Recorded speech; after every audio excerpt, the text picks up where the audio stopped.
It's time for your weekly fix of wrestling nostalgia when we look at wrestling's past eras, from the Attitude Era to the Reality Era. I'd like to think that maybe this company will be better after Vince McMahon's dead, but the fact is, it's going to get taken over by his idiotic daughter and his doofus son-in-law and the rest of his stupid family. To today, here on the WWE Podcast.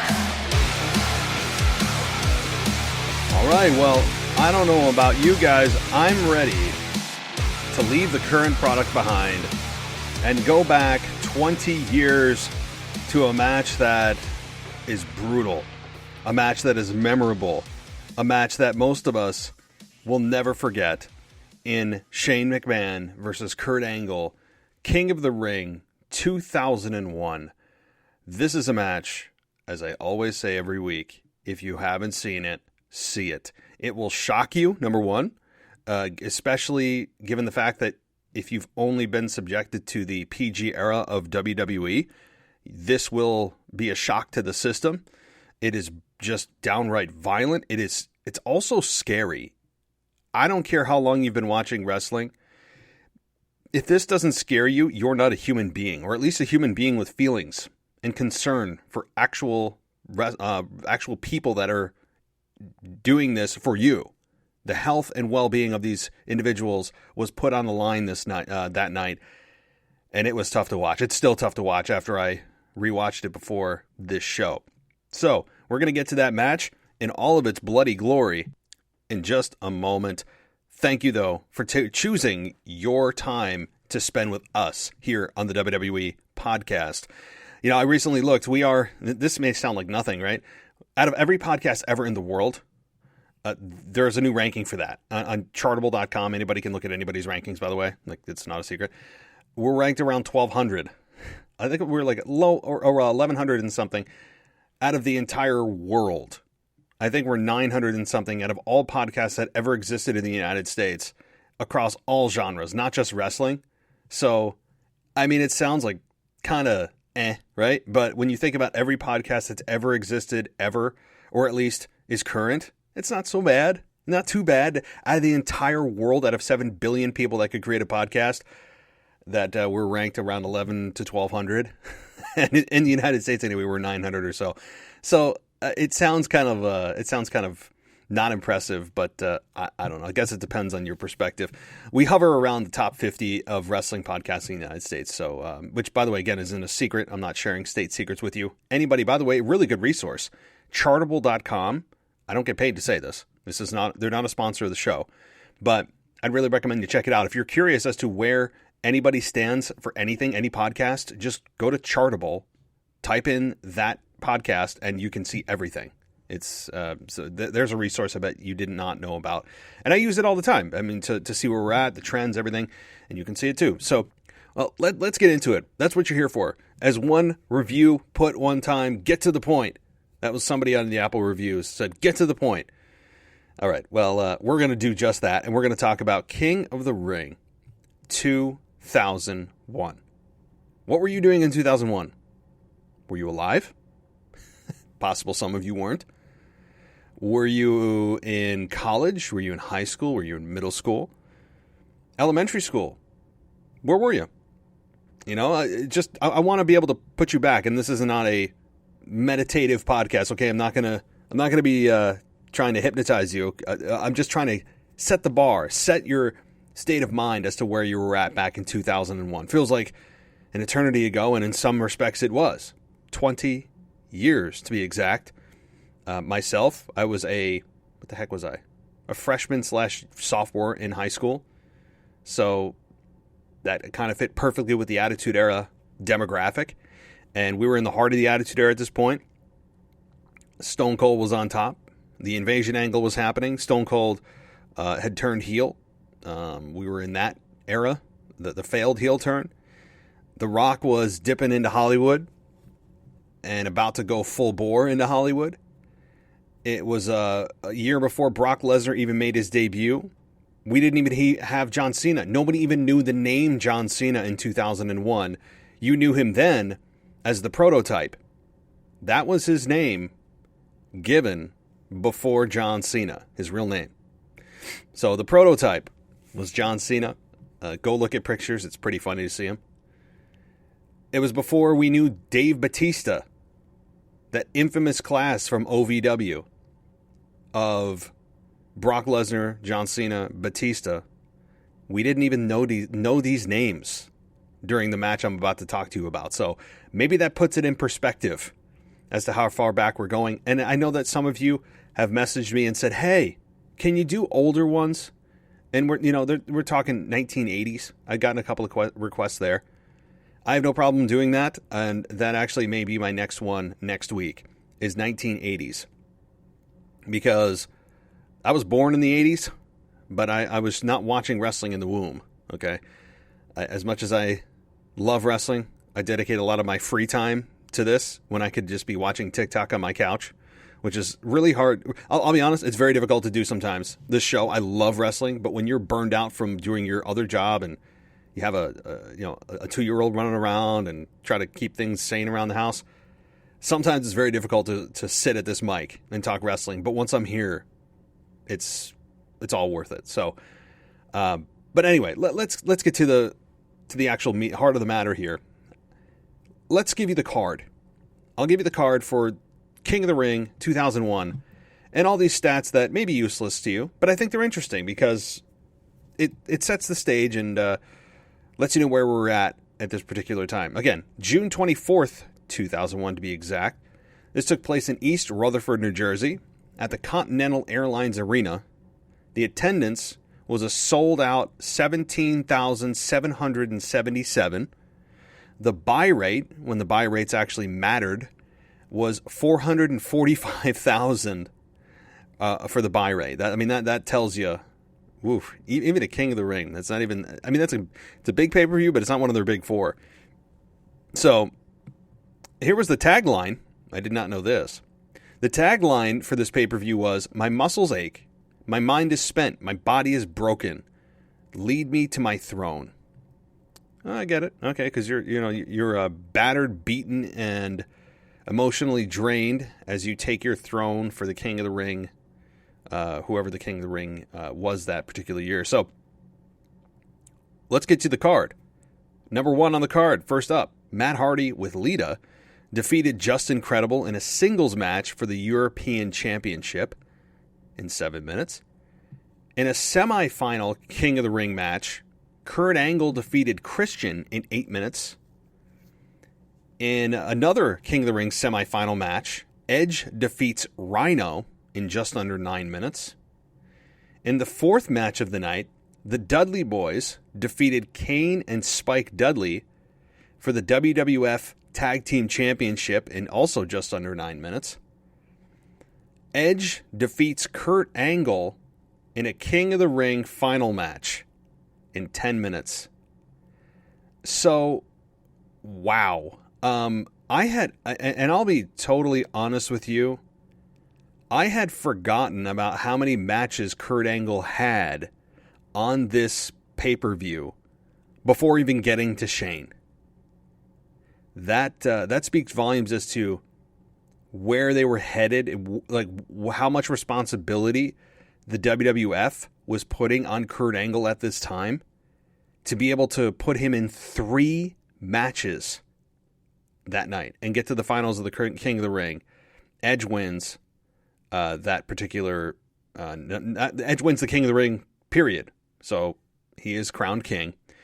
Jeff Hardy defeats X-Pac in a singles match for the WWF Light Heavyweight Championship in 7 minutes. And then we get to Kurt Angle facing Shane McMahon in a street fight that lasted 26 minutes. I won't give you the outcome, even though it's very Googleable, and you probably already know. But for those that maybe don't want to know the outcome, I'll just say Kurt versus Shane lasted 26 minutes in a street fight.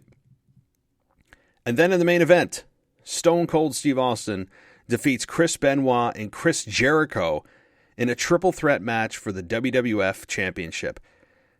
I have to say something too. There's something about just saying WWF that just sounds so much better than WWE, doesn't it? After all these years, It's been about, 20 years since the Get the F Out campaign and the World Wildlife Fund won or beat the WWF in court over the copyright or the legalities of the WWF trademark. I will never look at a panda the same way again. Those that know what I'm talking about. But the WWF, doesn't it just sound so much cooler? It still sounds cooler. I just never got used to it. Like the WWE Universe. It's a term I never get used to. You'd think over time you'd wear down. Still don't. And maybe I'm alone in this. What do you guys think? Let me know. I'm curious. Do you care? Or what do you think about the WWF acronym versus WWE? Doesn't WWF just still sound right and sound better? It sounds cooler. I don't know. Maybe it's late. Who knows? Okay, but Kurt Angle versus Shane McMahon in this street fight. I mean, this was bad in a way that's really rough to watch. From not just the brutality, but again the health and safety of these guys. And we're going to get to some of the audio from it. I would encourage you. I know this is an audio podcast, but the audio doesn't do justice for what you could see while I do this and go through this from an audio perspective. From only your perspective, obviously you're not seeing it. Other thing. As I kind of went through YouTube and scoured and picked my brain as to what I was going to talk about tonight, I saw a channel on YouTube, and it did reactions to moments in WWE. Would you guys want to see something like that from me?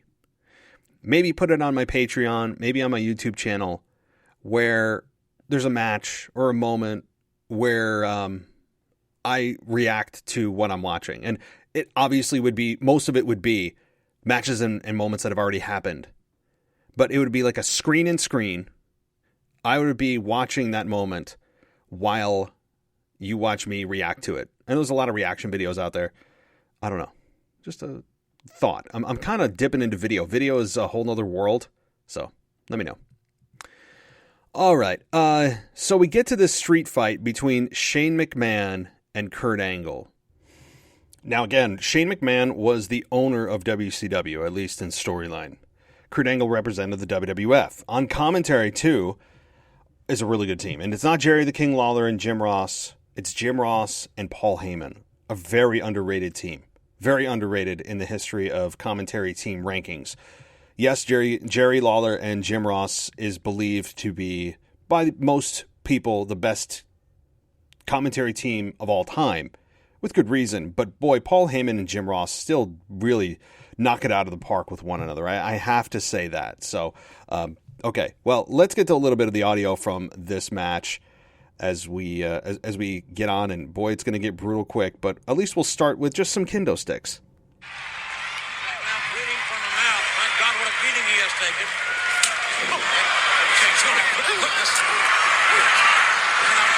The jabs and the rights. Shane McMahon has got Kurt Angle in a bad way here. It's like watching Ali and Frazier in Madison Square Garden. Straight right hand. Will that be enough?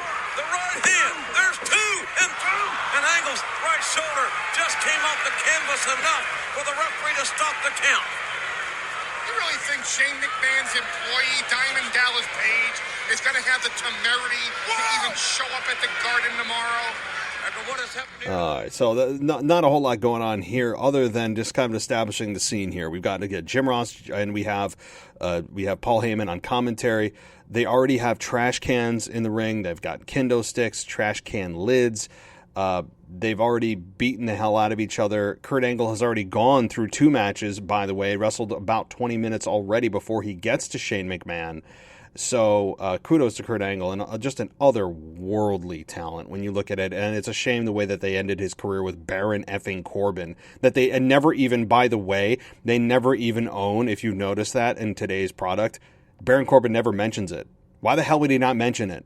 It's like almost, not quite, of course, but it's like almost Brock Lesnar never mentioning that he beat The Undertaker's streak at WrestleMania. He ended it. If you're going to do something like that with Kurt Angle, why are we not owning it? And especially if you're a heel, I don't understand. Especially a Baron Corbin who is, boy, he needs a bit of a kick in the ass, doesn't he? As far as his career and his gimmick. But okay, a little more commentary. I know you guys love this part with Jim Ross. It's so good to hear his voice, isn't it? Okay. WrestleMania. Shane went from corner to corner over 20 feet and threw a trash can into Daddy's face. And now Shane, as wobbly as he is, on the top rope here. This looks bad for Kurt Angle. Oh my God!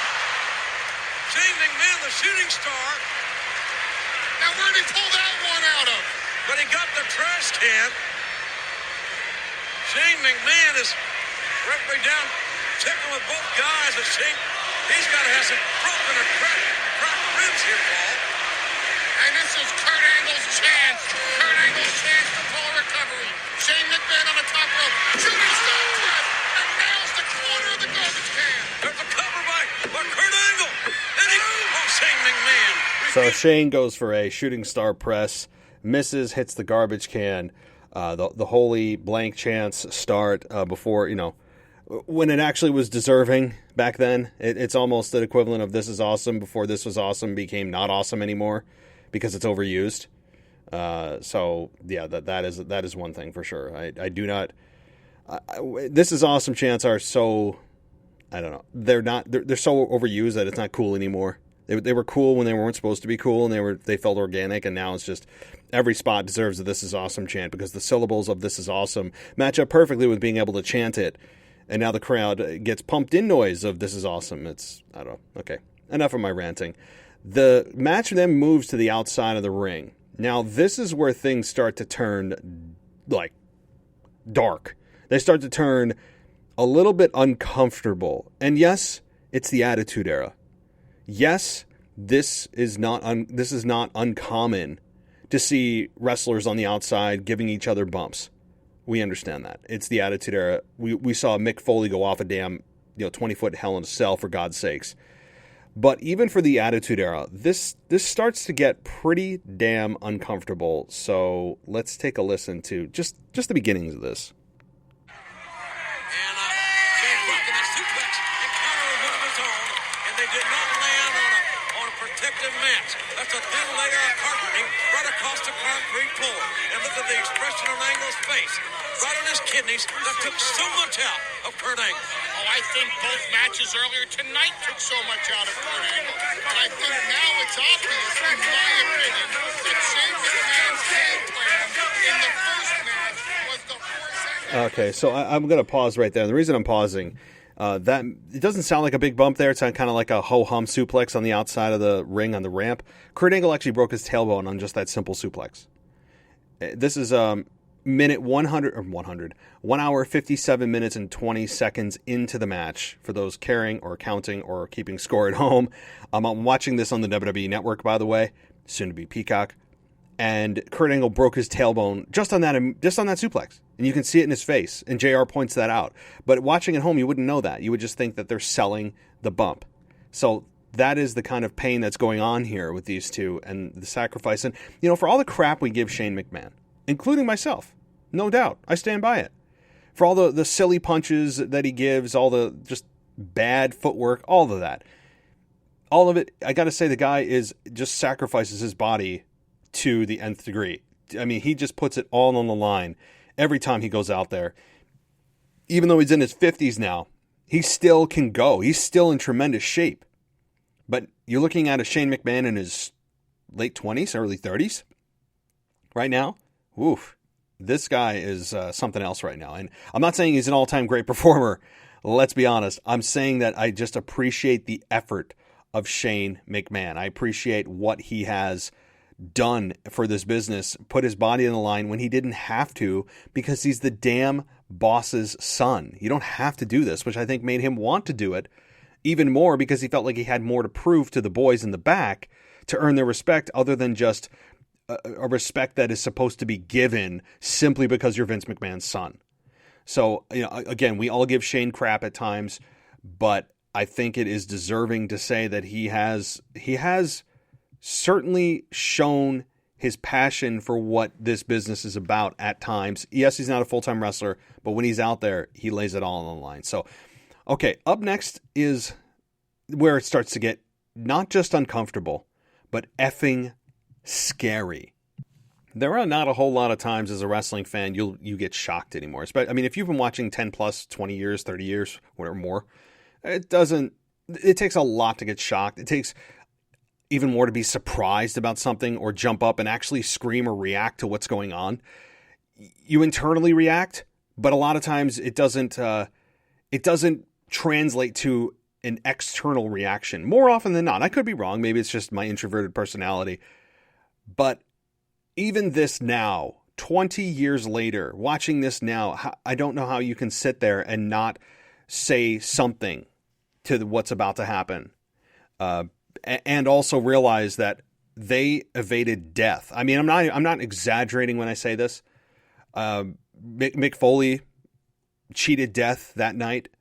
I know I hate to be so morbid, but one wrong thing, one way, one slip, one fraction of an inch, you are literally playing with death. Not just serious injury, which is highly likely, but also death. And that's being real. And I don't ever want, as much as I love my color, i.e. blood in wrestling, I think most of us do.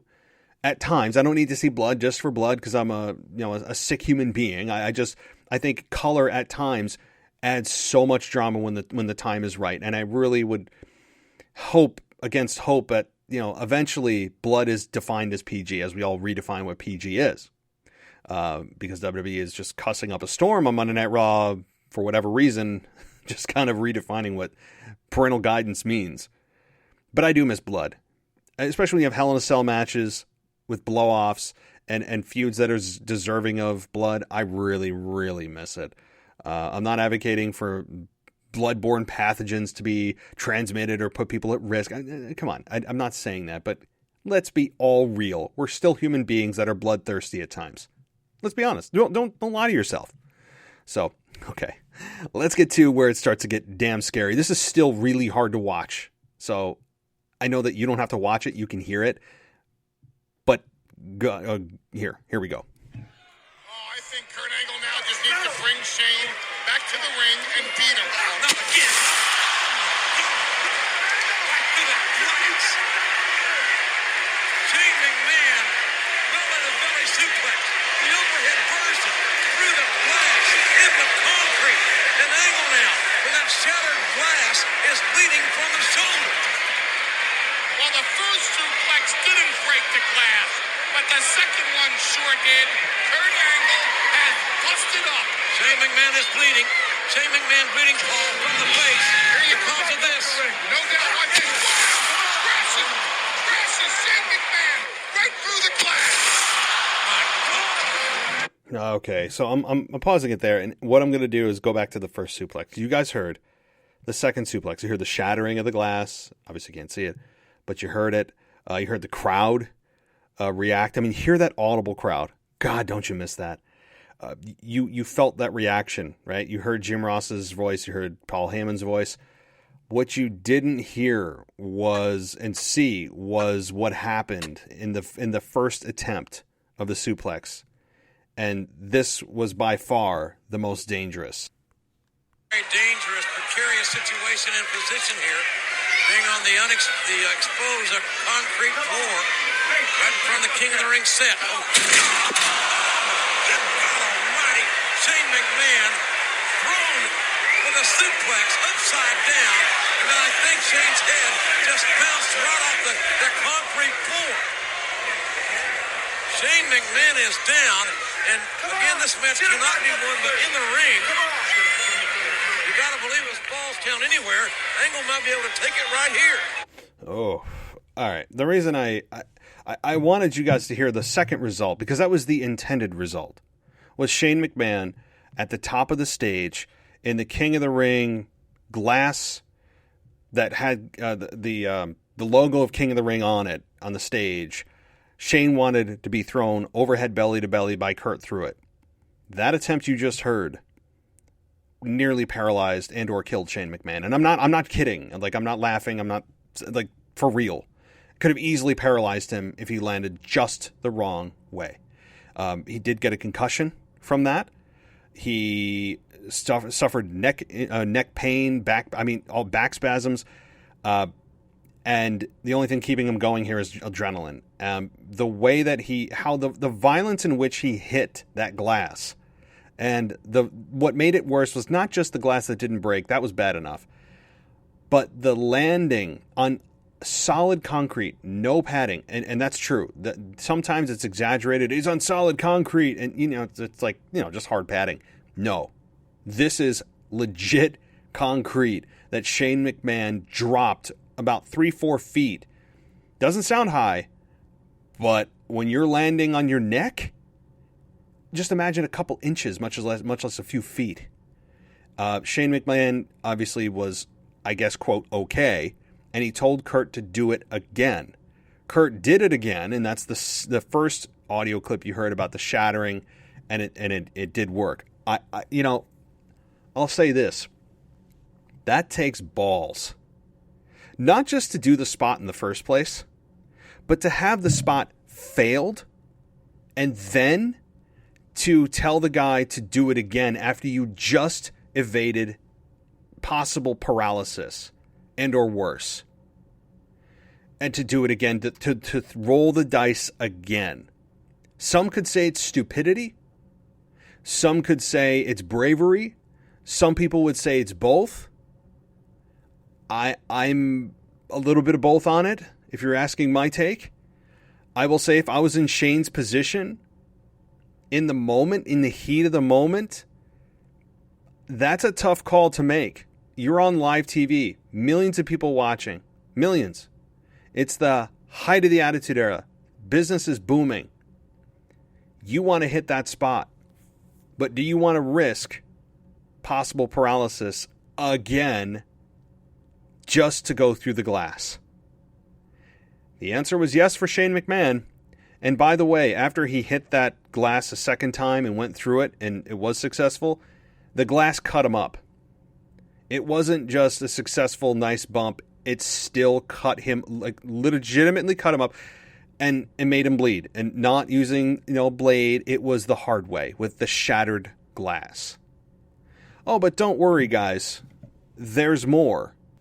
Because after Shane got put through the glass, he's bloodied.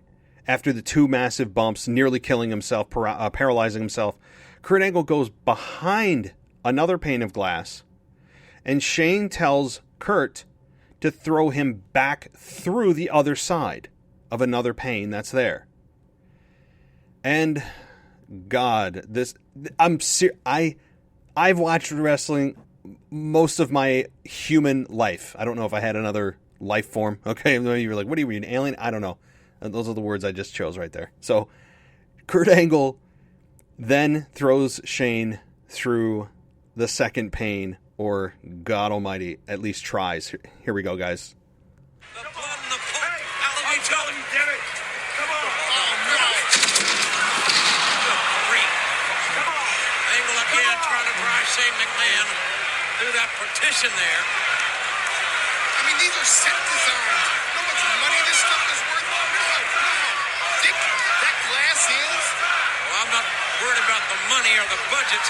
You're worried about 2 human beings, especially Shane McMahon, who's getting the hell beat out of him. All right, so pause it right there again. Another failed attempt going the other way. I mean, are you kidding me? You could...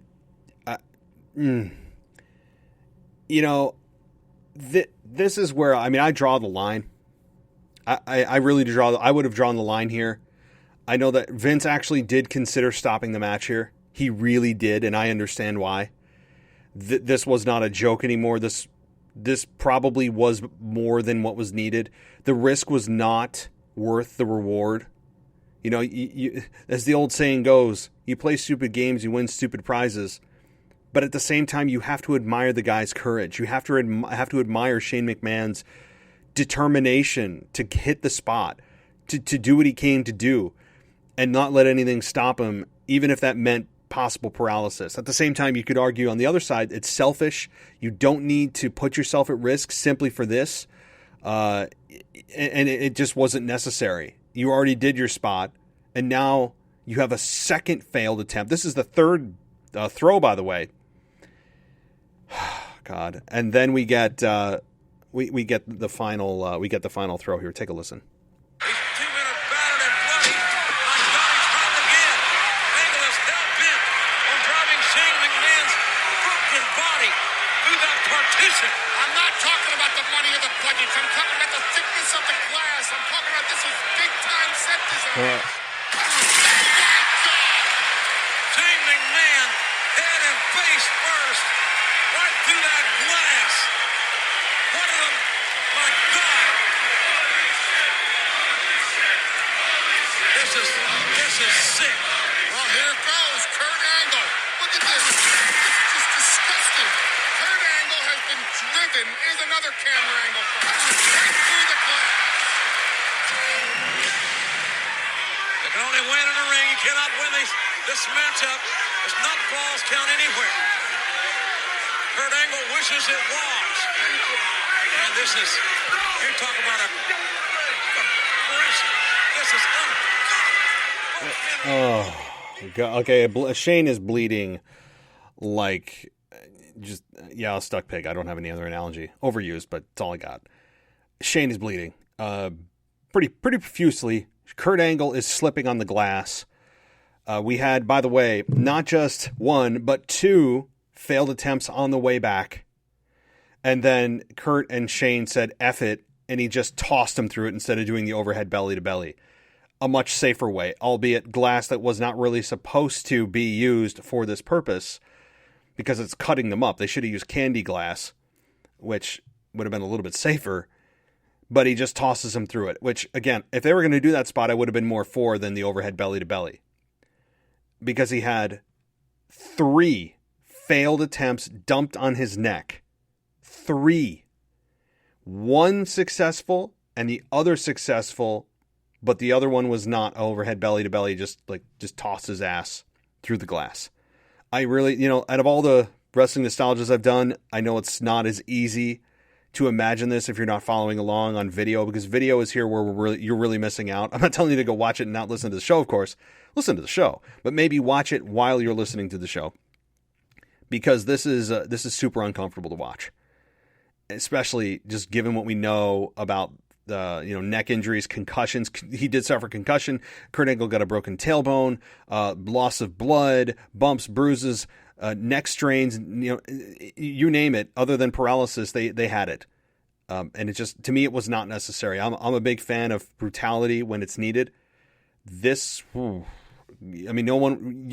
very rarely will forget a moment like this. It was, God, it was tough. But the match doesn't end there. The match continues. Kurt Angle's slamming him with objects after this. Some kind of metal cart. He slams Shane in and then drags him using a cart because he couldn't pick up Shane because of his broken tailbone. And I believe this was revealed on the Broken Skull sessions with Kurt Angle. I think that's where he got it. He couldn't physically lift Shane to bring him to the ring.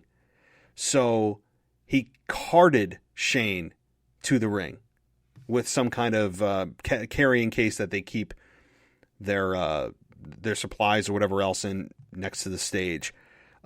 So that's how we got Shane back to the ring for the finish, which, by the way, the finish was still brutal in and of itself. So let's take a listen to that. Kurt Angle using that wood as a floor or something here all the way on the top rope.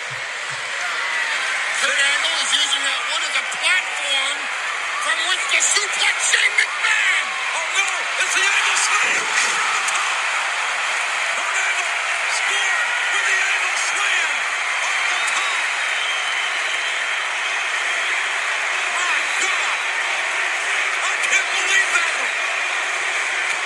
Angle on his stomach, but more importantly, Shane McMahon is on his back. That's how they landed. Angle crawling, his bloody body on top of Shane. 2, 3. And it's over. Mercifully, my God, it's finally over. Here is your winner, Kurt Angle. My God, I'll tell you what, I've seen a lot of street fights in 25 plus years, but this one was amazing.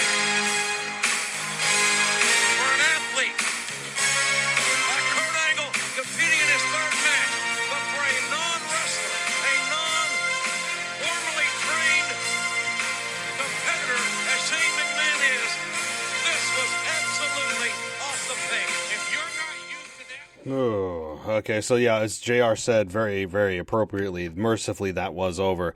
The final spot, as you couldn't hear, was basically an ultra or a mega or a super, take your adjective, Kurt Angle or Angle Slam. They basically set up a wood plank at the top rope so both guys could stand on it, and Kurt Angle did the Angle Slam from the top rope.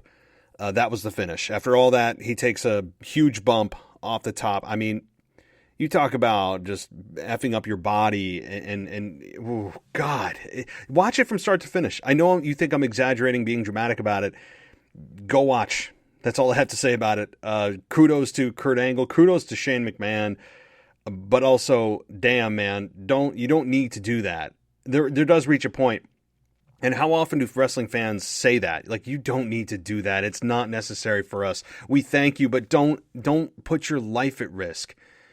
That's what Shane did that night.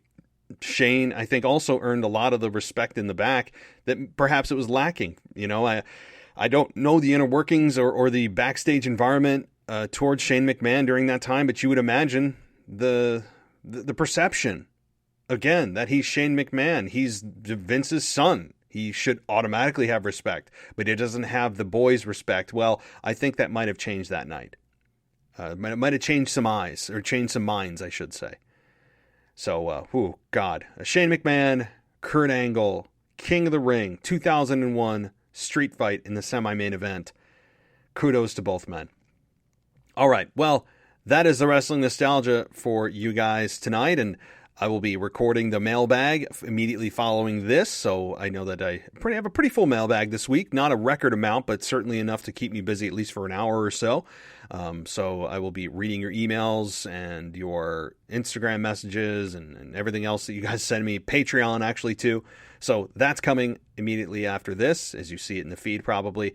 The rest of the week, guys, tomorrow, it's going to be the NXT review. And then also, don't forget, Mimi is doing the AEW podcast review, or she's doing the AEW review on this podcast. Really excited to have her as the new AEW analyst.